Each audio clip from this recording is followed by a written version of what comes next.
सोच आपको पैदा करना पड़ेगी। और दो सोच मैं आपके सामने में साफ साफ कहना चाहता हूँ। बापूजी को प्राण त्यागने नहीं देंगे। तो फिर आपको अपनी सोच को हाईटेक बनाना पड़ेगा, नए युग के हिसाब से चलना पड़ेगा। वो सोच क्या है, ध्यान से सोच। अब हम उस आश्रम को, मतलब जोधपुर जेल को गोद भी नहीं ले सकते। समय का पहिया बहुत आगे निकल चुका है, वो समय गया। अब दूसरा ऑप्शन क्या है, वो भी ध्यान से सोच।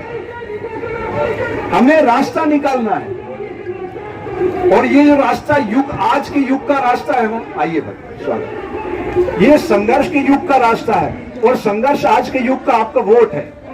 सबसे बड़ी शक्ति भारतीय संविधान की आपके वोट में छुपी हुई है। तो वोट के शस्त्र से ही आप इस सिस्टम में अपने बापूजी को बाहर ला सकते हैं, और कोई तीसरा विकल्प नहीं है। अब पहली ताकत, ये वकील साहब आए हैं, ठीक है।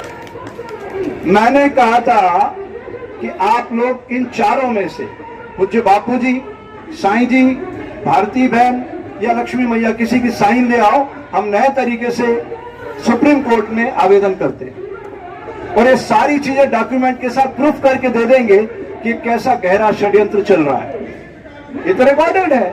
मैंने आरटीआई में मांगा, मैक्सिमम आश्रम उन्होंने बोगस बता दिए। सिद्ध कर दिया कि बापूजी के जितने आश्रम हैं सब बोगस तरीके से अतिक्रमण करके बनाए गए हैं। ये रिकॉर्ड पे मेरे पास सारी सूचनाएं हैं। और ये वकील साहब बैठे, ये जानते हैं कि आपके इस जिंदाबाद मुर्दाबाद से कुछ नहीं होने वाला। ऑप्शन 2 है। पहला ऑप्शन, क्या कोर्ट के जरिए आपको चैलेंज करके उनकी जमानत करवा सकते हो? ये सबसे सरल माध्यम है, क्योंकि इतना डॉक्यूमेंट अब तैयार हो चुके हैं कि नए तरीके से ये लगेगा आवेदन, तो जमानत की संभावना बढ़ जाएगी। दूसरा, राजनीति के शस्त्र को राजनीति से ही काटा जा सकता है। मैं किसी राजनीतिक दल का प्रचारक नहीं हूं, ये बता देता हूं। किसी जमाने में मैं आरएसएस से जुड़ा हुआ था, लेकिन वहां से भी मैं ट्वीट करके, अब मैं एक साधु करूं। मेरा धर्म है सत्य का प्रतीकों को सही सूचना देना। मैं नहीं कहता आप किसी पार्टी को हराओ, किसी को जिताओ, लेकिन अगर आपने, जहां से नरेंद्र भाई चुनाव लड़ते हैं, अगर वहां पे उनको पिछले चुनाव में जब उनका सितारा आसमान की बुलंदी छू रहा था, पता आपको कितने वोट मिले? 7 लाख। 7 लाख वोट। अगर 2 लाख वोट आप तोड़ने की क्षमता रखते हैं तो नरेंद्र भाई हार सकता है अपने संसदीय क्षेत्र में।